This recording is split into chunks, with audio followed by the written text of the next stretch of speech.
Good evening. Good evening, everyone. My name is Mazes. Okay, I know this is a very late broadcast, and because that's very late, I'm going to make it very quick and snappy.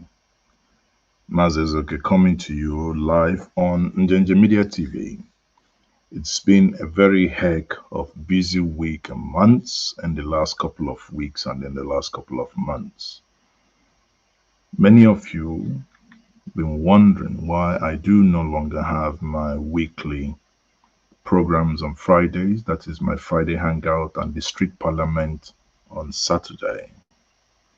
I promise you we will be bringing those back to you once more. Now today we are going to look at what is happening now, where we believe that Bola Ahmed Tinubu is in a panic mode. Not only that he is in a panic mode, he's also threatened the Nigerian judiciary over the 25% Abuja votes. And in his own words, he says that there will be anarchy if the election is cancelled based on that, you know, on that ruling. Well, the question is, who wrote the Constitution? Was the Constitution at any point written by the Labour Party or P2B or Atiku? No. The crafters of the Constitution and those that have been amending the Constitution since 1999, even when they were in government, it is their choice. They have obviously decided that you cannot be declared as the president if you do not get the 25% in Abuja. You may like it, you may say for what reason, as they are now questioning it. You see, the thing is, if you go on Twitter and see the way we are being attacked, you'll be wondering what is actually happening here. Let me quickly go to Twitter and let's see because this conversation is getting interesting. Now, I want to pre-warn us what you're going to be reading from tomorrow, because what you're going to be reading from tomorrow is that information is fake news. But hey, it was reported by the This Day. In fact, what we're going to do here, aside from showing us the aside from showing us the conversation or the publications, we will also be showing us those snippets of what is happening and the conversations thereof. Because this conversation, if you go to Twitter right now, it's what's been trending this whole day. Because everyone is now asking, why suddenly is Bola Ahmed Tinubu threatening the judiciary? Without confirming anything, but obviously rumor has it that some kind of hanky-panky engagement had happened with the judiciary at some point. But I do not believe that. But again, Nigerians must always talk. Irrespective of what he has been and what he was accused of, the question now is, why the sudden those who have moved from go to court, go to court, go to court, suddenly are now staying on the trajectory of, okay, why are you in court? And, if you cancel the election, it's going to cause us trouble. It's going to cause us anarchy.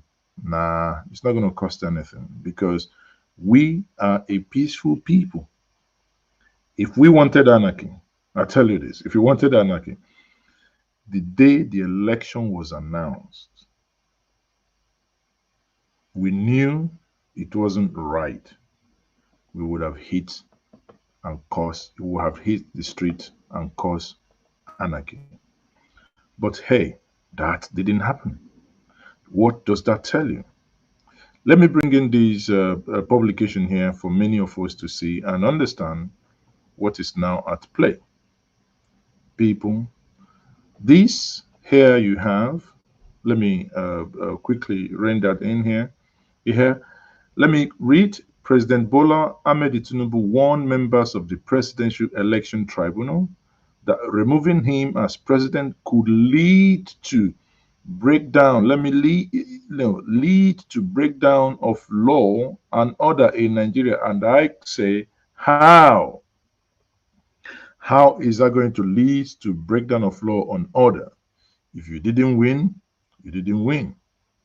Recall, in the words of Wike, if you didn't dare, you didn't dare. If 25% didn't dare, 25% didn't dare. Let me make it this bolder so that some of you, if you can see this, maybe you can read with me and understand what we are talking about. This is very simple. I don't know what you're thinking, but for me, it means very simple thing. Someone is panicking. You can come on. This stream is not going to be too long, but you can come on and tell me what you think. But if you ask me, what I see is the signs of panic. Mr. Tinubu admitted his failure.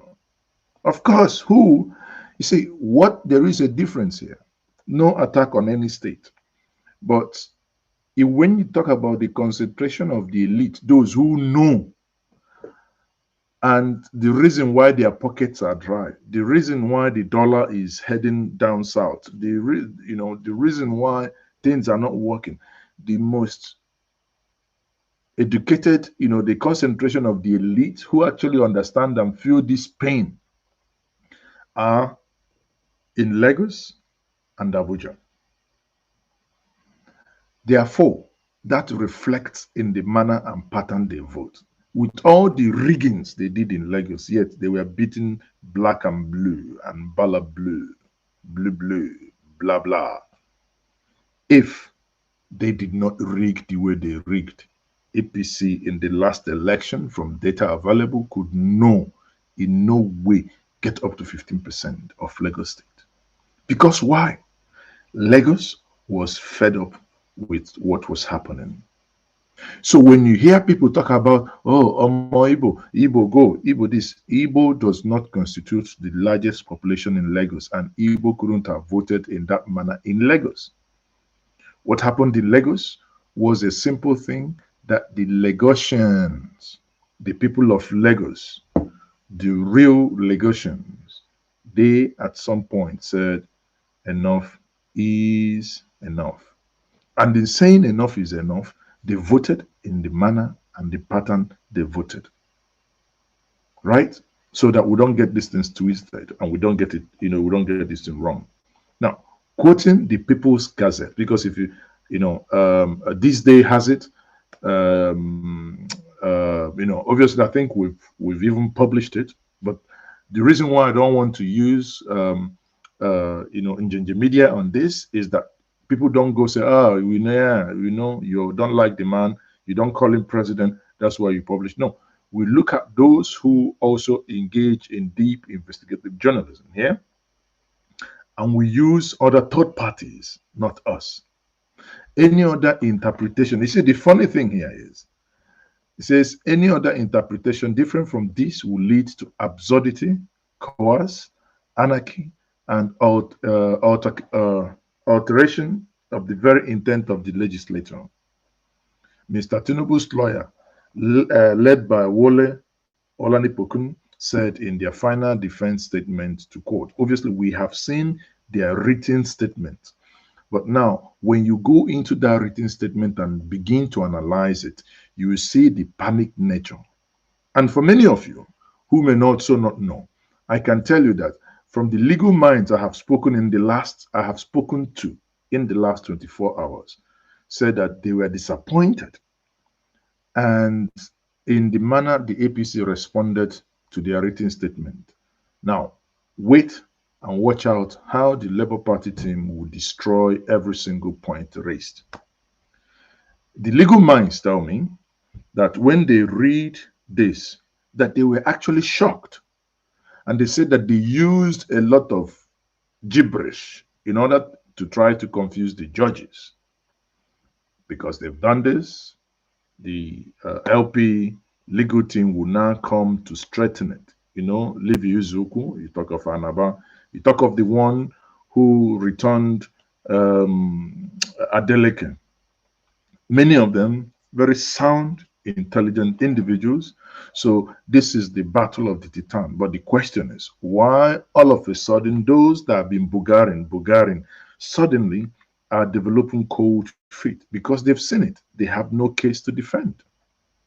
You do not have any case to defend. That's the reason why, even when you, sorry, because they do not have case to defend, that's why when they ought to call people to come and defend them and call witnesses, they didn't. They only had one witness. That witness defended the APC. That witness defended Bola Ahmed Tinubu. And even that witness went ahead to say that Bola Ahmed Tinubu truly had a conviction in the United States of America, which eventually even led to the point of arguing whether that conviction was civil or otherwise or criminal. And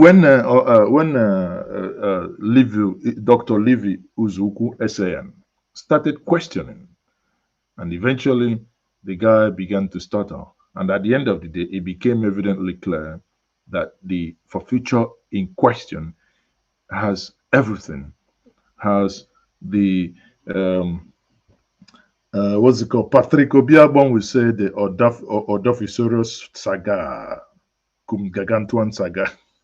Before I go bite my, before I bite my tongue, but that is what it is. It is becoming evidently clear that Bola Ahmed Tinubu is panicking. I hope we have enough supply of what the Germans call Vindel, because he will be needing it before somebody will go and pee in the.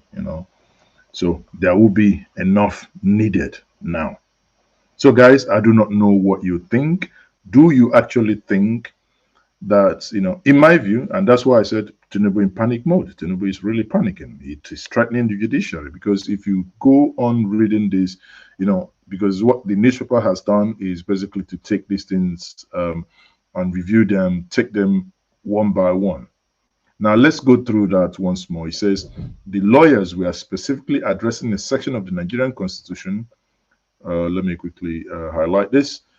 The lawyers were specifically addressing a section of the Nigerian Constitution that said that a presidential candidate must score 25% of votes in two-thirds of Nigeria's 36 states and the Federal Capital Territory of Abuja.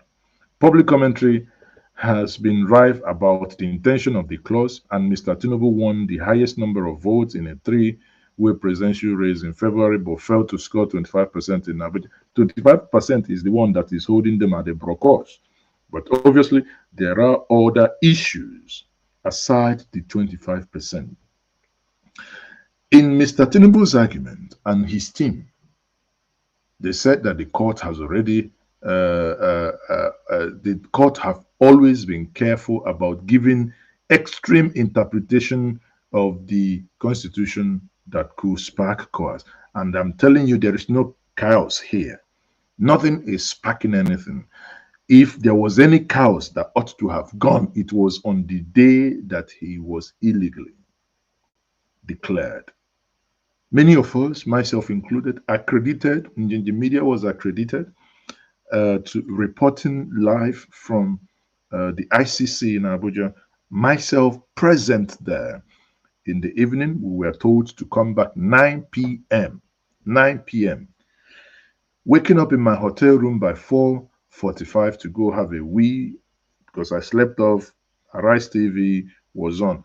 And just walking to slide down again in my room, and all I saw that there has been a declaration.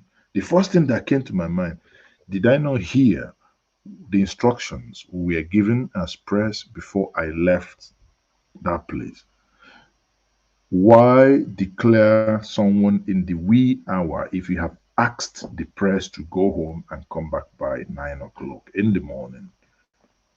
It means someone somehow is scared And that being scared is something that still haunts them up to today as we speak, to the manner, and that is now telling the judiciary that if you interpret the law in its intents and purposes the way it is designed and made to appear, that you are going to sink the Nigerian state into an anarchous state.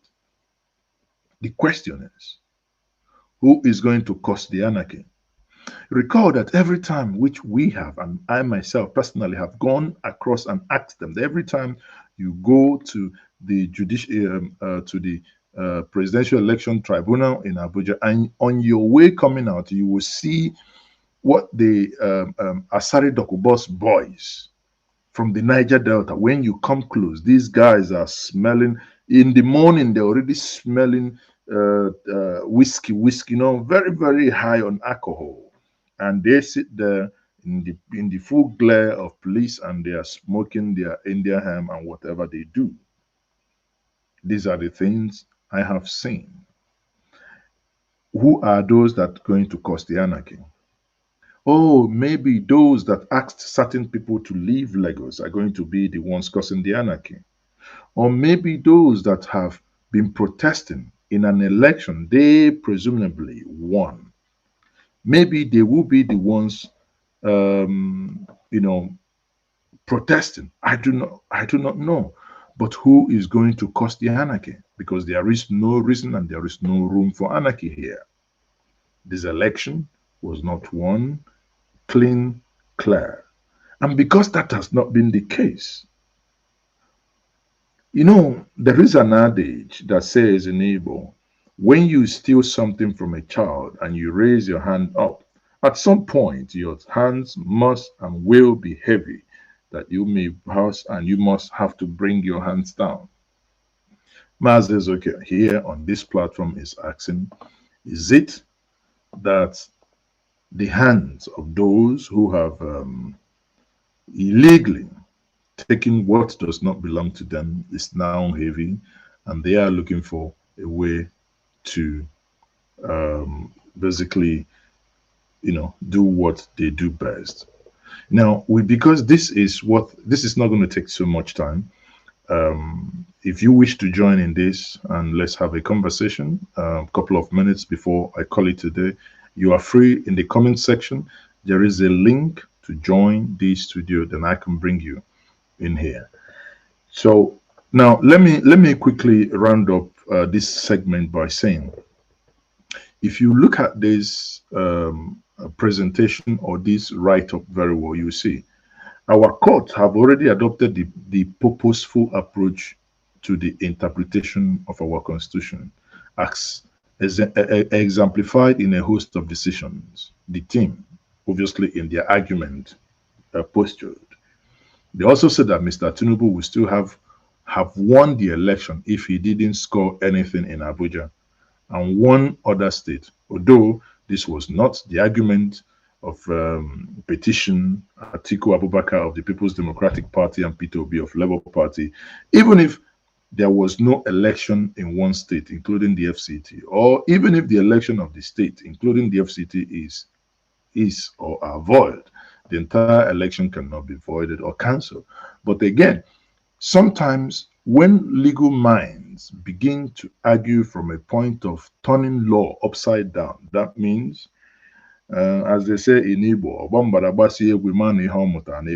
that means they have come to the end of their legal thinking. Therefore, they want to bring in a lot of gibberish to begin to confuse and to obfuscate arguments. Right? Even if there was no election, then you ask me, how can they? I know someone has joined me. I'll bring you in quickly, so hang on there. In conclusion of the argument, and they said, we urge the court to hold that any election where the electorate exercised a plebiscite. Suddenly you guys know that plebiscite is the same as referendum. There is neither a royal ballot nor royal voters, and that the residents of FCT do not have any special voting right over residents of any other states of the Federation in a manner similar to the concept of preferential stakeholding in company law. Aha! You know why I like this argument? This argument is so that when Buhari won the election and nobody questioned all these things, right? All these things, they knew it to the point that Abuja, you see, when he favors them, because, oh, Abuja is the seat of power, it must be given a special status. You cannot win and govern Nigeria if you do not win 24%, 25%. So the question is, why then suddenly, instead of continuing in that trajectory of your argument, why then suddenly will you then begin to say, oh, if you don't, it doesn't necessarily matter. Abuja doesn't confirm.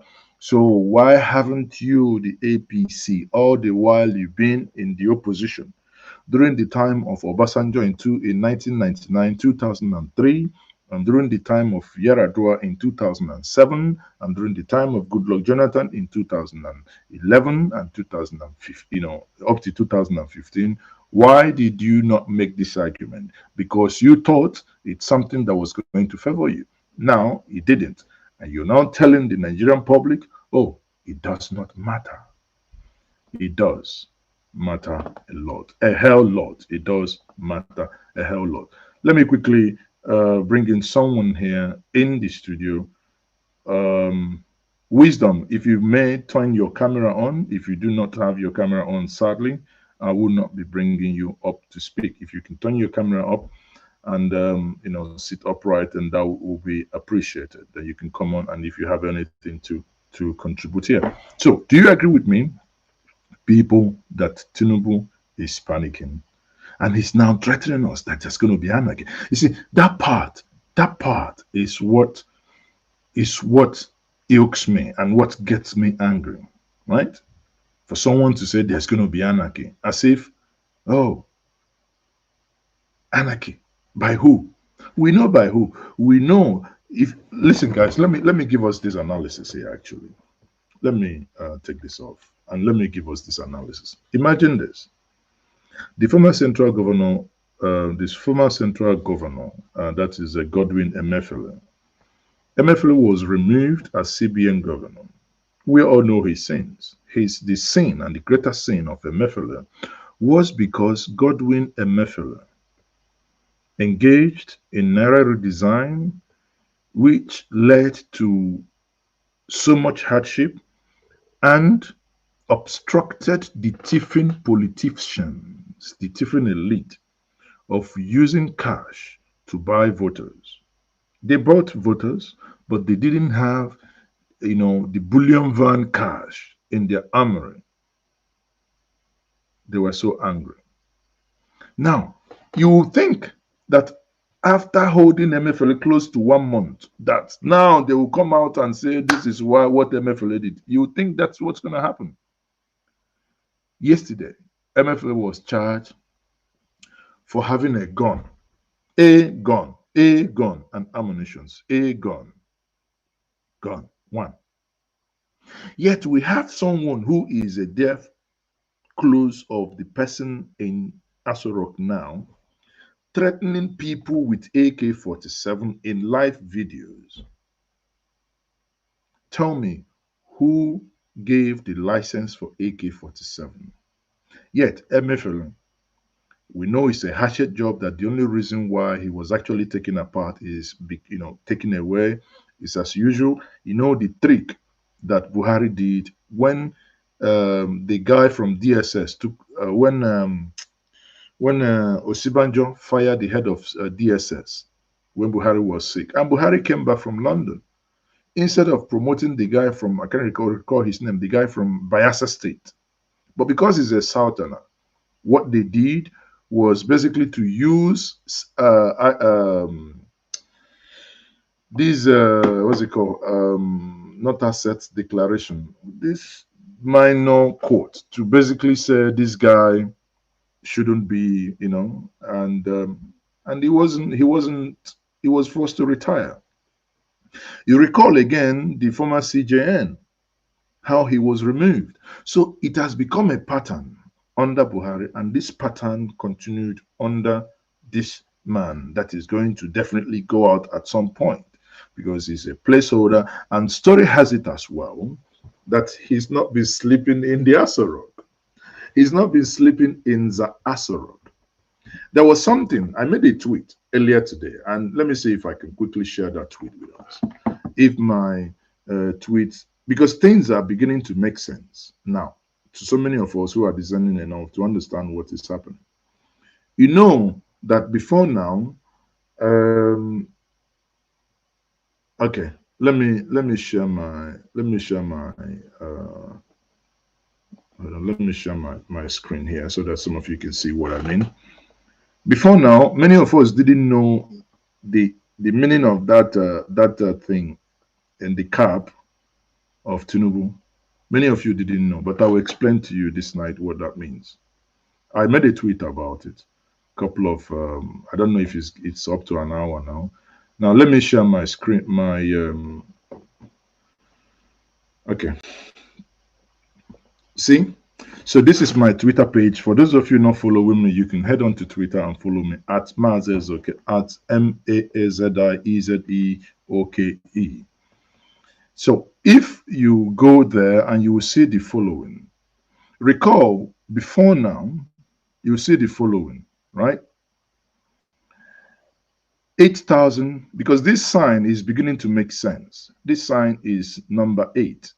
And you now find out that Nigerians who they consider poor will be paid 8,000 per household.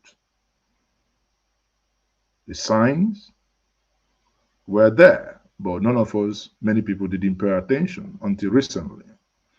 Recall when Buhari said the following, and we were making fun of it, we didn't know that everything in that video was, like clockwise.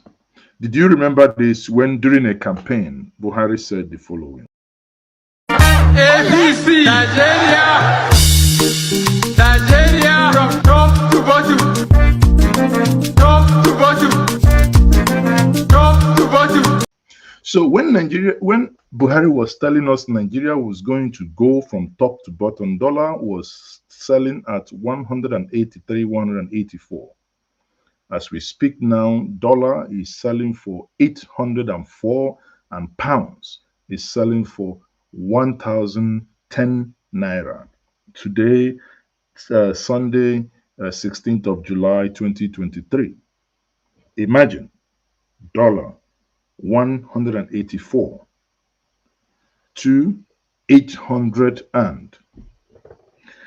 Before now, if you had $10,000, $10,000, it was only 1.6 million or 1.8 million. You can go to America, buy a Corolla, 4, 5, 6, 7 years old, maybe with a minor fender accident, and you come back and you fix it. The same Corolla, because America doesn't care. If a car value is valued at 10,000, the car value is valued at 10,000.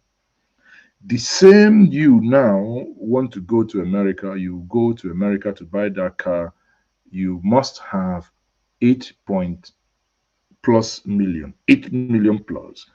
Before you include your shipment, before you include your clearing, there is no way you're getting that car at 14 million. Usually, 7 years ago, 8 years ago, these are cars plus that shipment from clearing, everything should be less than 2.5, 2.6, max 2.7 million. Let's say the top mass, because it's a newer car, will now be about 3 million max. Now, imagine that.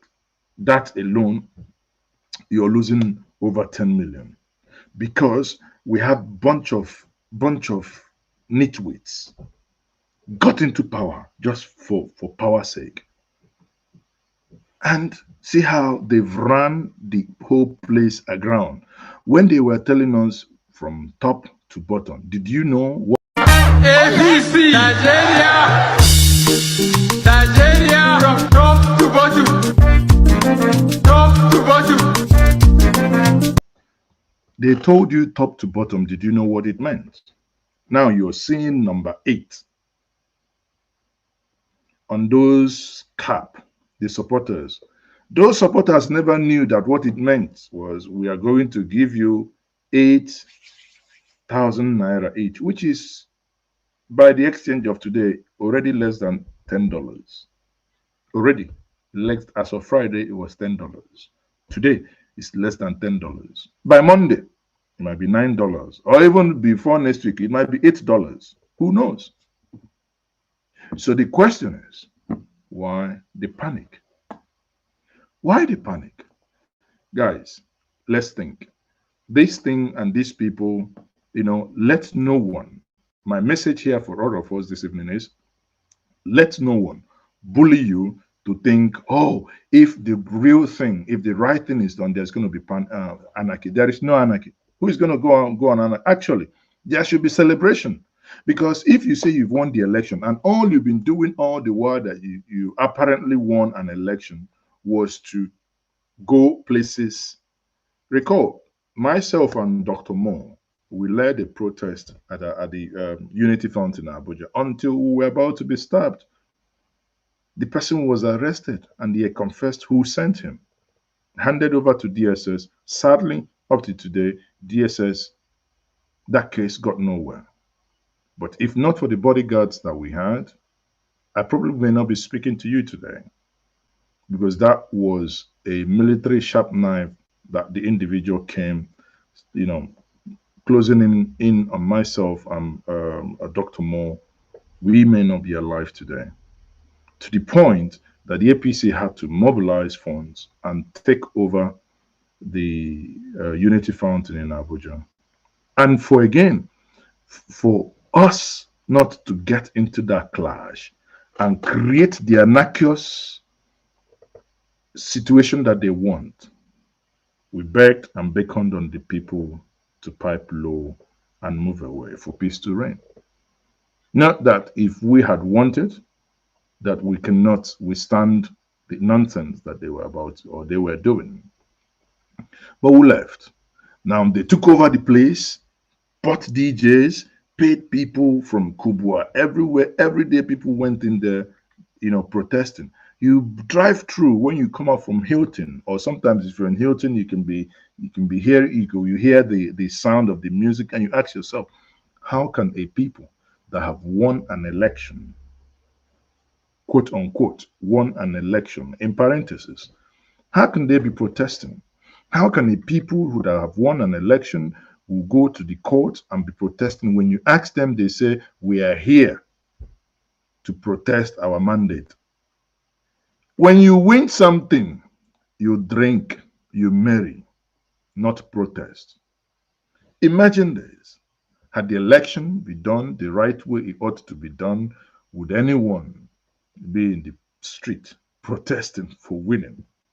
People will be happy knowing that for once their rights as Nigerians and their citizens has been respected.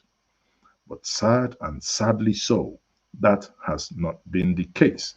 Thank you very much, everyone, for joining me. I am still Mazezoke. If you have anything to say before I call it a day, you may see in the comment section the link to join. But, understanding also that it is dark in this part of the world. It is dark and it is late in this part of the world that many of you that may wish to join because your environment is so dark that you have retired in the other room. Because you've retired in the other room and you are now sleeping, maybe cuddling, it's better you only watch, then we can meet again. So people, please join me this Friday. I'm going to have two interesting minds to discuss something that is worrying within the Niger Delta. The topic we will be discussing will be around the derivation principle in the light of NNPC now saying it is being privatized. Where does that leave the Niger Delta people? We will now reactivate and be bringing you not only the Friday hangouts. We also are bringing back the State of the Nation, where we will be bringing the policy makers, the politicians and leaders and market leaders, anyone who has anything to say and to offer. We'll be bringing them and we'll be questioning them based on your question, the things we want to know. And for the people of Southeast, for what is happening in the Southeast, it is time we also bring back the state of the Igbo nation. So these are programs lined up for all of us weekly. And we're also working on something around the Northeast to have direct reports from one of our staff members, to be getting us feed and the happenings in the North. Across the African continent, this platform is not only for Nigeria, but across, especially those of you in the diaspora, as a space where you come and get your undiluted truth. And one of the truth I will tell us this night is that many of you in the Southeast who think that that place is a hell, that is hell no. I have published so many videos where I drive around the Southeast and I report what is happening. Yes, there are skirmishes of security here and there, which is normal in a normal society. But for anyone to tell you that that place is a hell, nothing works, and everybody, no, come on. People leave, and we also move around every single day. For some of you planning to come for Christmas, go ahead and do your planning because, no matter what, even in all the hypes that you listen and you hear online, when you take holistically, at least for now, according to the statistic released by Punch newspaper, Southeast still remains the most secure region in the whole Nigeria. Crime-wise. Because when you look at it, there are areas that when you wake up in a day, you hear that 100 people, 100, not chickens, not goats, 100 people were killed in their sleep. Something like that never happened. But I have a thesis why it appears in the news. The thing is that it's about internet and phone affordability. It appears that the people of Southeast have the means to get at least an Android telephone and the means to buy internet. Therefore, being online all the time, trying to create content, thereby amplifying things more than any other region. But I think we have to get a grip in terms of our reporting. On that note, I say Tinubu is in panic mode. I heard with one ear that that he was in Kenya, and where they went to discuss and they were talking about coup d'etat in Africa. And I like the response of the Gambian opposition who made a video and said, why are these men bringing themselves here to talk about coup d'etat in Africa? But they are not going to talk about the things that lead to coup d'etat in Africa. And the guy made an excellent and eloquent explanation that the reason why you have such coup d'etat in Africa is because when you have a single time of 4 or 5 years and you have done double term, most times where you have these coups are where people now want to extend their tenure. In the case of Nigeria, it is also where you see white and you decide not to call it white. I'm not saying that anybody is planning anything, but he who want to separate fight must start with finger pointing. Now, because now so you go to point, finger go touch somebody, the other one go pose out. So if you must avoid such narrative, even in Nigeria, you must also make sure that you do not bring those things that could make that possible in Nigeria. If you want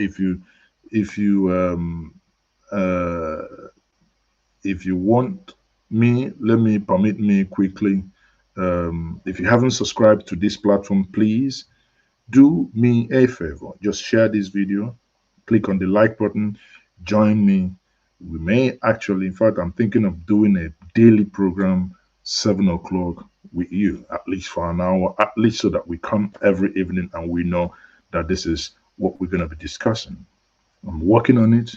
Promise me, I promise us, because there has been a lot going on. So, but now things are slightly getting back to normal, and I'll promise that I'll find time that all of us can spend time together. People, thank you very much for being my guest in this short broadcast, and I remain your host. My name is Mazi Ezoke. If you haven't subscribed, please subscribe, share, like, and if you want to and can afford, support us in all we do. Thank you very much. Good night and remain blessed. Bye.